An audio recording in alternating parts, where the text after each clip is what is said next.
Maayong adlaw kanato mga ka-farmers. So nato ato nagpakaon tag mga manok. So muna sila ang mga Rhode Island Red o ako na silang isagol sa karon. Akong ipagawa sa itong mga Black Astrol.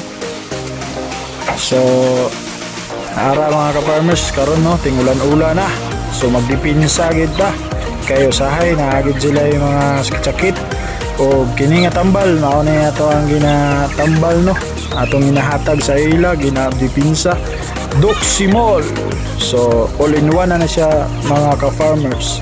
So ang matambalan na yan ang mga ka-farmers mao ni halak, pisik, sipon, sugat, lagnat, tamlay, walang gana sa pagkain, pamamaga ng mukha. So kana mga ka-farmers iya gina matambala no.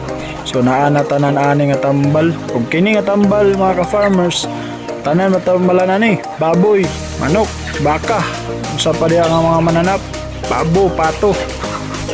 Og mao din na ato ang gamit diri nga tambal no sa farm sa ilang mga ilanat, ilang pisik kanang mga ulan-ulan mga farmers. So wala ko nag-promote ani nga tambal kundi nagatag-tag idea no sa mga beginners.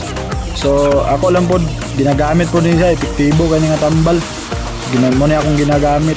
So kana lang mga ka-farmers no para lang ni sa mga katong dili kabalo matambal sa ilahang kuan sa ilang manok. So og kana lang sa mga ka-farmers no. So thank you for watching. Please follow and share. Please follow, like and share, comment. Salamat kay mga ka-farmers sa inyong pagtanaw ng video. Ug maayong adlaw kanatong tanan mga ka-farmers. God bless.